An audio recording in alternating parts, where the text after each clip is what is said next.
How is it going, Team Kids? As you guys saw in the beginning of this video, this is the Leader Small Group Training 101, creating a culture of respect and accountability in your small groups.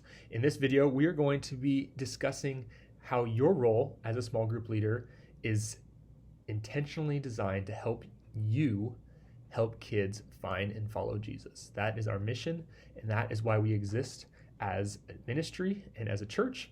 And we're going to discuss some ways to do that, specifically in the area of small groups and facilitating small groups. For a variety of different reasons, there can be challenges that arise in your small groups in keeping kids engaged and keeping kids focused.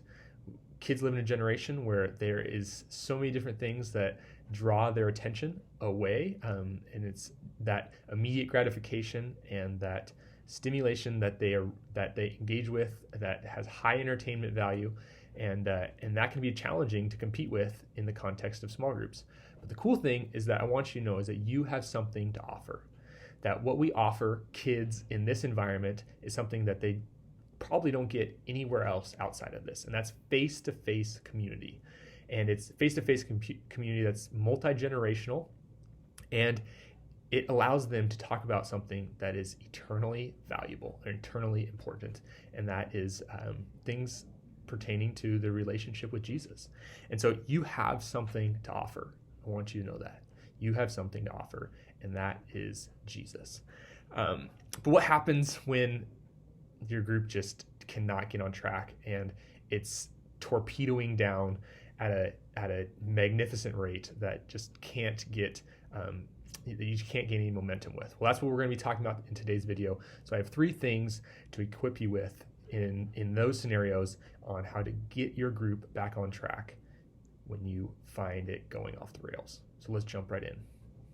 All right, let's look at 3 things to do if you find your group headed in a negative direction.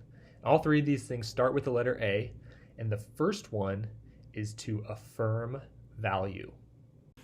Affirming value is definitely the most important step of this process, because what it does is communicate importance and value that is not connected primarily with behavior. It shows these kids that they are inherently valuable and important beyond the way that they behave. And this is a central gospel principle that we need to understand, that our worth isn't primarily connected to our behavior.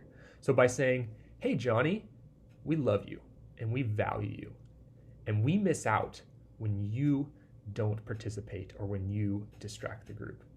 That shows each individual, or the specific individual who is struggling, Johnny in this case, that his value is important, and that you and the group desires him to participate and to be engaged.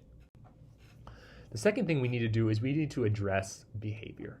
We can't overlook the fact that whatever behavior is happening right now is keeping the group from realizing its potential.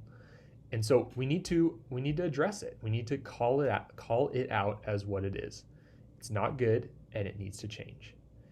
That being said, whatever the behavior is, whether it's speaking out or calling someone else a name or speaking out of turn, we need to make sure that that behavior is the thing that's called out, not the individual.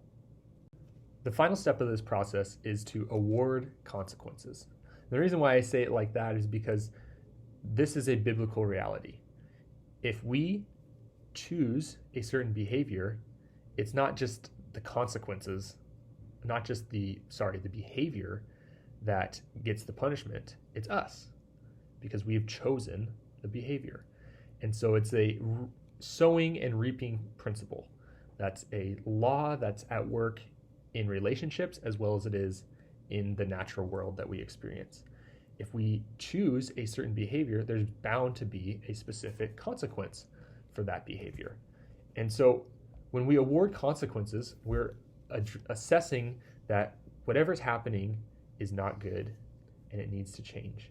And it starts by the individual taking responsibility for what is going on. And if at that point they can't change their behavior, then your responsibility as a small group leader is to do the easiest thing, which is to send them off to me and to let me take the conversation further, to remind them that their behavior has consequences, yet you hope that they will choose the path back to reconciliation, to coming back into the group, and to making the group a place where they can feel loved and respected and help other people feel loved and respected as well. So in conclusion, those three things, affirming value, addressing behavior, and awarding consequences, you can remember those three things, you'll have a framework that sets you up for meaningful small groups and creating a culture within small groups that has accountability and respect for everyone involved. All right, I'm excited to see how you implement this and use this in your small group time. See you later.